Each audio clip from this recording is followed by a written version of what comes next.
time traveling here below. I'm a long time traveling away from home.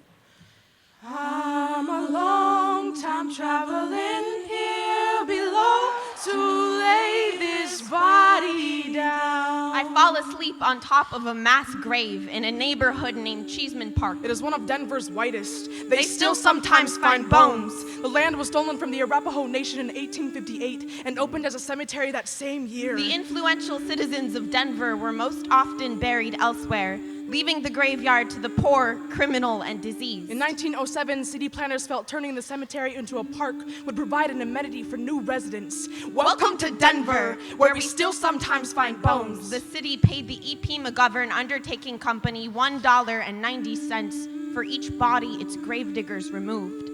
Paid per coffin, the workers chopped up limbs to fit inside child-sized boxes. The gravediggers worked before an audience. America has always been fascinated with death, letting bodies linger in the streets or hanging from trees. Modern settlers think of colonialism as a static historical event. We don't realize colonization is constant. Building Whole Foods and World Banks just as fast as their forefathers built settlements. Bulldozers collapse beehives of bones. Ghosts are like bees. They don't fuck with you unless you fuck with them first. Can you hear the buzzing?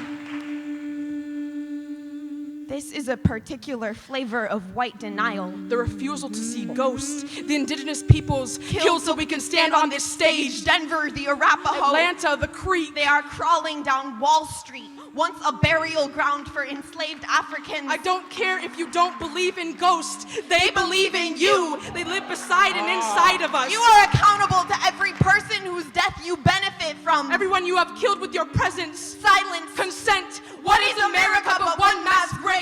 We still sometimes find bones, but we'll gentrify their graveyards anyways. It is possible to love what is rotten, to have an intimacy with death, to know the blood that birthed you. Cheeseman Park is so peaceful at night.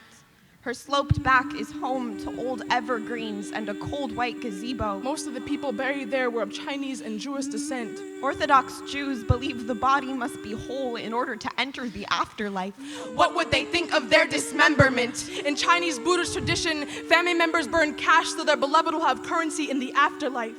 What must be burned as reparations to these bones? Do I wail with my grandmother's vocal cords? Speak the names of the deceased till they are memorialized properly? What if we do not know their names? What if they don't want a white tongue to speak them? Do we bow our own bodies to the ground?